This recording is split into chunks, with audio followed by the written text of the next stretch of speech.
The Wellness Hour. An in-depth discussion with today's top physicians and medical leaders.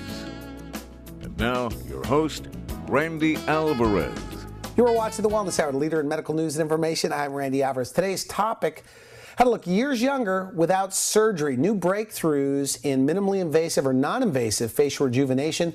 With us, we have an expert on the topic, board-certified dermatologist, Dr. Kramer. Dr. Kramer, welcome to the program. Thank you, Randy. All right, now, before we get into today's topic, because I pulled up on your website all the different things that you do, but who's the typical patient that's coming in for the non-invasive techniques?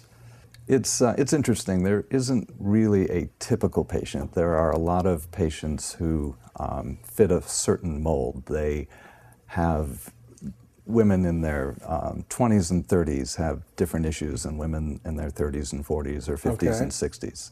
So the 20, 30-year-olds, they're coming in with perhaps blemishes on their face, some acne, some early concerns about maybe a little line that's forming and around their eyes, and they just want to arrest the aging process and continue to look great. So that type of a patient maybe just need a little Botox, maybe needs their acne corrected, and they don't need a whole lot of intervention, but anything we do makes them very happy. Okay, all right. The next group would be women in their 40s, 50s, and that represents more of the typical patient because this is an age where women wake up one morning, it's their 39th birthday or their 49th birthday, and they say, oh my God, what happened to me? So they don't like the way they're aging. They don't like it, and they don't know what to do. And the interesting thing is that the solution to their problem is typically very simple. Which is? They may need a little Botox, they may need a little filler. Sometimes they've got some little bumps or lesions that are distracting to the eye, and they may not even realize that that's part of their problem, but it is. And as a dermatologist, these things are very easy for me to address and take care of. Now, what about the older patient, or what represents the older patient? Because 50, 60 is young today. It is young. The older patient, someone in their 60s, 70s, they're going to have some more issues with loss of volume. They're going to have perhaps some sagging of the skin and more advanced lines and wrinkles. So that patient presents a little bit more of a challenge. They need more done to potentially look a little better. Is right now an exciting time to be a dermatologist? I mean, because of technology, are you that much better at treating skin than you were 10 years ago, 15 years ago? Absolutely. This is an amazing time to be a dermatologist. The technology, the new innovative procedures and materials that are available when it comes to dermal fillers or volumizing agents, let alone the lasers that are available. Every 6 months there's a brand new technology of some sort that comes on board. My challenge is to filter out what's good and what isn't quite as good. Okay, because they're going to you, I guess, these manufacturers and telling you, this is the best. Yeah, it's you have to be very careful because there are so many new products that I personally like to kind of sit on the sidelines for several months and let some of my colleagues do some research or get some better idea of what's going to definitely work and what isn't working so well. Now, you're all about natural results. At least that's what you told me on the telephone. And I have to mention this. I met your wife today in studio. World-class skin. And I made a joke, it was probably a bad joke, at least to me. I said, I go, look at the difference between a dermatologist, their wife, and a plastic surgeon's wife. I mean, her skin, I even said, I said, you have no pores on your face. But it's just an absolute fantastic look. Is she a patient of yours, by the way? Are you working on her? And She takes advantage of some of our procedures. But is that the goal, though? You want somebody to look just phenomenal for their age? Absolutely. To have great, kind of glowing skin? This, the skin says a lot about a person. It has a lot to do with their self-esteem and how they feel about themselves. And it's very gratifying to me to be able to take that patient who needs a little help, do something non-invasive, do something that's going to be not requiring a lot of surgery or downtime, and just make them look better. And good for you. You went to Georgetown. You said, I asked you, I said, was school easy for you? You said, yeah, it was easy for for me. And so dermatology, you got involved in dermatology. Are you glad you picked dermatology, by the way? Dermatology, to me, is the best of all specialties. Really? Why? We can make a very significant impact on patients. We're basically fix-it type people. People come in with a problem, we fix it, they leave, they're happy, and I don't have to deal with a lot of life-threatening chronic disease that's very difficult to make a significant impact on. It's very positive. The technology, I'm a tech-type person, and in dermatology, we constantly have new procedures and technology available. Now, I should mention you do, from photofacials to liposuction to vein treatments, chemical peels, Botox, laser hair removal, and this new cool sculpting, where you freeze the fat, and I'm going to have you back and talk specifically about that. But tell me about that, by the way. It's like not to replace liposuction, but you remove fat or kill the fat cells. Tell me about that. Yeah, the cool sculpting is a way to freeze fat. If someone has a bulge or a like love handles, right? Love handles. So how does it work? I mean, for example, like on love handles or the abdominal area, how does it work? What's the mechanism? The mechanism is that the fat cells are a little more sensitive to cold than the surrounding tissue. So when you apply the cold energy, those fat cells selectively die. And so it is like lipo where the fat's not coming back. The fat is not coming back. Interesting. We all have a certain number of fat cells. If someone gets fat, it's because their fat cells get larger. All right. But once you remove those fat cells, whether it's through liposuction or freezing and killing them off, then they are going to disappear. So, I've talked to some people and they say that this new cool sculpting might be the new hot trend. Said, Randy, mark my word, in the next 2 years, this is going to be the hot procedure. Do you believe that, this cool sculpting? I do believe that. It's so appealing to that patient population who just has a fear of liposuction. And it works. It does work? And it does work. Is it true you did it on yourself as well? I did. What do you think? It's fantastic. I had a little bulge here and a couple little bulges here, and I'm someone who loves to work out and exercise and stay fit, but no matter what I do, those bulges don't quite go away, so it took them away. Is that right? So this is kind of the fit person that comes in but just has bulges they can't get rid of. That's the ideal candidate. Is that right? Okay, so just one of the many technologies. Okay, let's talk then about, we talk about new breakthroughs. You have a system, which I like that, how you approach the aging face. 4 or 5 keys. Tell me about that. So when a patient goes to you, let's say, let's pick a group of women 40 years old, 40 plus. When you do the consult and you look at their face, what are you looking at? I look at 5 different things. The first is color. We're looking at the color and tone and quality of the skin. So as we age, particularly the sun creates brown. So people get freckles, they get brown spots, they get red lesions, and all of that, particularly because I'm a dermatologist, is very simple to correct. But color is number one, and a lot of patients come in with that concern. They say, I've got these brown spots and I don't like them. How'd you treat them in the old days before lasers? We would use a lot of liquid nitrogen and chemical peeling. And didn't work as well? I still do those things. They're still very good, valid procedures. The lasers are just sort of an icing on the cake. It's another way to approach the same problem. So the younger face, youthful face, is one that the color is what, even? Yes. If you look at someone in their 20s, and assuming they haven't been abusing themselves in the sun, their skin tends to be that peaches and cream complexion that everyone wants. Okay, and I have questions about the different technology for the color. Okay, so color is number one. Number two is what? Number two, I would look next at bumps or lesions on the skin. And again, as women and men get into their 40s and 50s, we start to potentially develop some bumps and lesions. They tend to be pretty small, but some people get a lot of them, and they're very distracting. So Randy, an 18-year-old has very smooth skin. It's that peaches and cream complexion that everyone wants. They don't have lesions, they don't have lines, and it's sort of the ideal at that point in one's life. Okay. And those patients don't even care or realize it. So get the color, take care of any lesions or bumps on the face, number 2. And by the way, if you're just tuning in, we're talking to board-certified dermatologist that is in Laguna Niguel using, and we're talking about new breakthroughs in non-invasive technologies to look years younger without surgery. And he has his 5 keys to looking younger. So number 2, get rid of the lesions. What's number 3? Wrinkles. All right. Some people have little fine crepey lines around the eyes.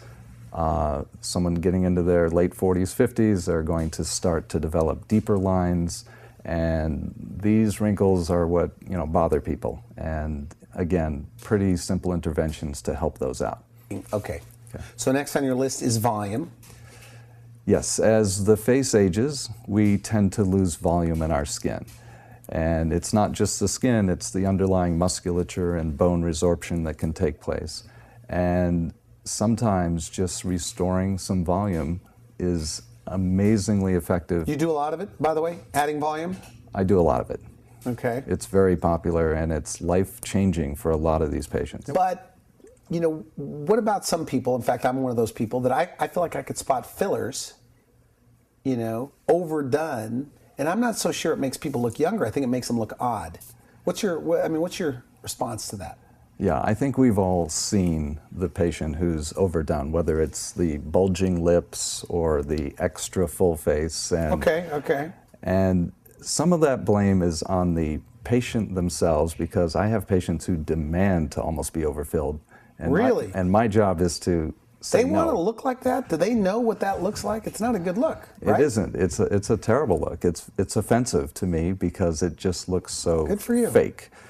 And some of the blame we can put on practitioners too. Some people just don't necessarily appreciate that less is more. You need to be subtle. You need to be very judgmental and critical of what you're doing. So you think you have to have an eye for it? Definitely. So the big lips also, because you do lip fillers, yes. Okay? Because you were talking about lines, but so women come in and they want those unnatural lips. Some of them do. Do they say it? What do they say? What they say is, I'll put in what I think looks just right, and I'll tell them we're going to be a little conservative. Oh, because it's instant, right? It's instant, and I always tell them we can always add more, but we don't want to overdo you. And what do they say? So I'll put it in, I'll give them the mirror, and they'll look at it and they'll say more. You're kidding. And I'll say, are you sure? And I want to make them happy. Maybe I'll put in a little more or use a less volumizing filler. And there's a few that will say more and more, and I have to stop at some point. I mean, do they think it makes them look younger, or do you think it makes them, gives them a certain look? I think that they have in their mind a certain perception of what those lips should be, whether it's an Angelina Jolie type lip. Something in their mind wants it exaggerated. And part of my job, to be honest, is to break down that barrier and let them see the light, because it just doesn't look good. And I don't want them to say, I'm the one who treated them. Natural look. So beyond volume, and for people tuning in, we're talking about looking years younger without surgery. You have 5 keys to the aging face. What's the 5th? The 5th thing is actually off the face, because we can make the face look much better, improve the face. But if you don't address the neck and the chest and the hands and the arms, which are basically the other sun-exposed areas, you're missing out, because this could look fabulous and they can look all crepey and wrinkled and sun-damaged in the other place. But the neck, is that a tricky, tough area? The neck used to be much more of a challenge than it is now. With newer technologies, we have intense pulse light, we have CO2 lasers that fractionate energy, and now we can address the neck and the chest. So the chest, a lot of women complain about the chest, the décolleté area, they call that. Yes. And what do you do for that, by the way? What are the technologies? If they have lesions, we remove them. If they have discolorations, with our laser interventions, we can easily even out the color and tone and just make them look a lot better. So arms and hands, I mean, is this a common area? Do they ask for this, or this is something you recommend? It's a very common concern for women in particular. they, again, through sun damage, and particularly those patients with fair features, they're going to get all kinds of spotting and even some wrinkling that they object to. And again, it's very easy to help those patients out in these areas. Are you ever out and about and you see women, because a lot of women take, especially in Orange County, take great care of their skin. And do you ever see them, maybe they have older hands, older necks, and you think, boy, I could really help these people? Does that happen? Definitely, yeah, it does happen. I have to watch myself and not be too clinical as I'm, roaming around. But nevertheless, yeah, absolutely, you see it. Okay. So let's start with color. Okay, so evenness of color, brown spots, red spots. What technology help us match up the technology with the problem? Okay, so color. What do you do? For color, it's mostly brown and red that we're addressing. Okay. The brown is best treated with intense pulse light, and the red is best treated with a vascular laser, usually what we call a pulse dye laser. Sometimes it's referred to as a V-beam type laser. Okay, so this intense pulse light, and by the way, has that technology moved forward? Improved? The technology, it was pretty good from the get-go, and in the last 3-4 years it's been refined a little bit, but it's been a good technology from pretty much from the start. There's a lot of women with reds and browns, and what they do is try to camouflage it with makeup, and they feel also they're constantly being barraged by manufacturers of various cosmetic creams saying, these creams are going to erase these spots. In reality, none of these creams are terribly effective. Like the bleaching creams are not that? Not for sun damage. Okay. They have minimal benefits. But with our technologies, whether it's intense pulse light or even a chemical peel or some liquid nitrogen, we can easily remove these spots in just a few seconds with some of the modalities, and other ones it's just a matter of doing 2 or 3 laser treatments. So these pulse dye lasers, intense pulse light, so it penetrates the skin and does what? It basically breaks up the pigment, and it allows the skin to be rejuvenated and to basically clear up. Okay, so for wrinkles, okay, what are you doing for wrinkles? What's new there? Wrinkles, there's varieties of wrinkles. We have very superficial lines that, at least in the beginning, they're quite superficial around the eyes. Those wrinkles respond beautifully to a little bit of Botox. The furrows between the eyebrows, again, some Botox is very helpful there. And sometimes if these lines are really deep, I'll combine Botox with a little bit of a filler such as Juvederm. Okay. And that combination is kind of neat because it makes both of those modalities last longer. All right. So they're additive in their effect. When we move down to the nasolabial folds, we're going to use a little bit more robust fillers. We're going to use... and that's these lines along the mouth? Along the mouth, okay. Between the nose and the side of the lip. Is that the #1 area you're doing fillers, by the way? It used to be. Most people think that's their problem. But a lot of times, this is really not the problem. What's the problem? They need some volume, whether it's their cheeks or temples. And when you correct volume in these areas, it gives a little bit of a lift, a little more projection, and this gets better. Really? The other interesting thing, too, is if you look at young people in their 20s or 30s, they all have nasolabial folds. We all have these lines, and they're not necessarily unattractive. The young face has them, the older face has them, but as we get older, they get a little more prominent. So we have to soften them, but we don't want to eliminate them. So you pay a lot of attention, I guess, to the upper face. Yes. What about bags under the eyes? Yeah, that's a very interesting problem. A lot of guys don't like to go under the eyes with volume. Here's the situation. A woman will come in and say, I'll say to her, what is bothering you? And invariably they're going to mention, I'm starting to get bags and dark circles under my eyes. And they'll say, I need surgery, right?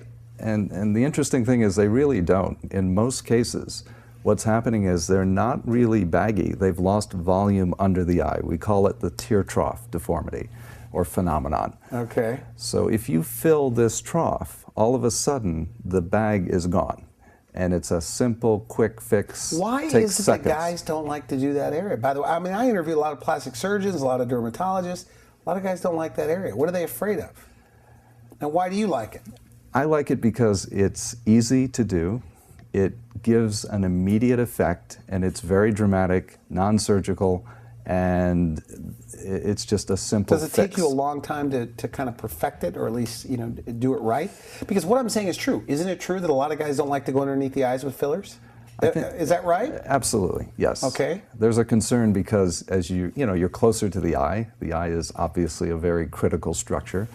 And certainly you have to be cautious. You have to know where to put the filler. Isn't there a nerve in there or something that everybody has to worry about? There's a lot of nerves and there's a lot of vessels. Okay. So that's why people can bruise easily in that area. But you're comfortable in that area? I'm very comfortable. I go deep. I put the filler right above the bone, which is the perfect spot, and it just lifts the skin and they get their correction. Because everybody hates their bags under their eyes. They do. Very interesting. Okay, so, and the filler that you like under the eyes is what? You may have told me, but what is it? I use mostly Perlane in that area. Perlane for underneath the eye. And the other beautiful thing about Perlane, because eyes, you don't want to overdo the eyes, obviously. And if for some reason you put in a little too much Perlane, which doesn't typically happen, but if you did, I tell the patient, we've got a safety net. We can dissolve the Perlane if we had to. So moving down to those nasolabial folds, though, you do address those because you said usually it's a problem somewhere else. Yes. Okay. So they do need addressing in certain individuals, and we will use our typical fillers there, whether it's Perlane or Juvederm or even sometimes Radius if it's an older patient. Okay. But just putting a little fill through that area makes people very happy. Now, notice you haven't really mentioned Restylane. Because I always hear this term, this filler thrown around. Do you use it? I do use Restylane. However, I prefer Perlane and Juvederm for most of my patients. And the reason is when we're using a filler, I have two criteria. Criteria number one is what's going to look the best. Criteria number two is what's going to last the longest. So those are my decision points. And okay. With Perlane, it's a little thicker filler than Restylane, so I can use it more. It's a more robust fill, and it will last longer. And the Juvederm I like because I can use it very superficially to get those really fine lip lines or really fine wrinkles out here on the cheeks. Okay. What other areas, and before we move on, are you using fillers? This is another very popular area here, the marionette folds, we call them. And putting a little bit of Perlane into that area can make a significant impact, as well as volumizing along the chin. So do you think you could, and we said this at the top of the show, but for the right patient, make them look 5 years younger, 10 years younger? Well, it's interesting. I have patients who come in all the time and say, what you did made a huge impact in terms of how I feel about myself. And I have friends, they tell me their friends are commenting that they don't really know what they did, but they know they look a little bit better.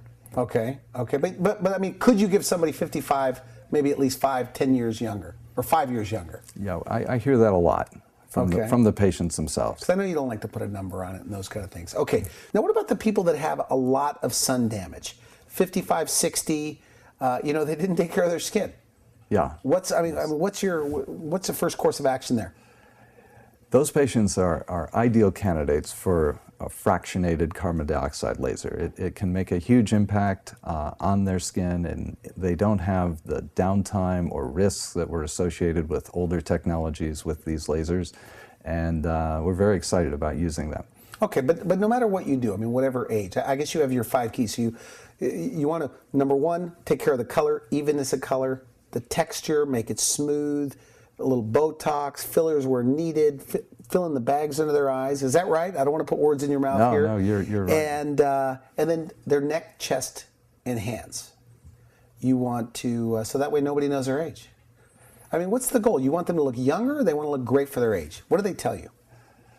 The patients are bothered by all these issues, and if we can easily correct them, they feel better about themselves, and it helps with their self-esteem, and they just aren't aging in a way they don't appreciate. Do you see transformations, by the way? That means you fix these things. You get their skin looking fantastic. Fillers, Botox. Do you see transformations in the way they act, the way they feel? Maybe they lose weight? Oh yeah, the patients are very grateful, and the most satisfying thing for me is when they come back, 6, 12 months later because they maybe need a little touch-up, and I haven't seen them, and they say, I want you to do exactly what you did before. It was great. Do it again. So do you see transformations, and we're out of time, you take care of some of these things and the people just completely act differently? Absolutely. Or their yes. life changes somehow? Yes. A lot of people are in their minds holding themselves back, or actually in real life holding themselves back because of a blemish, a lesion, something that is may be magnified in their eyes, but once we fix it very easily, frequently it's an easy procedure, it can transform how they feel about themselves. They become more social. Okay, we're out of time. Final message. Somebody watching this, they don't like the way they're aging. What do you say to them? I would invite them to come into the office. We'll look at your skin, we'll analyze your skin, and put together a program that'll make a significant difference. Okay, great. Well, thank you so much for coming on the show. Very interesting. Pleasure. And you have pictures on your website. They could find you there. And you still meet with all of your patients on the consult? I see every one of them. Okay, good. Thanks again. You've been watching The Wellness Hour, leader in medical news and information. I'm Randy Alvarez. If you would like to see this again online, you can go to our website at wellnesshour.com. For now, I wish you good health. Thanks for watching The Wellness Hour, the leader in medical news with your host, Randy Alvarez, the authority on health issues.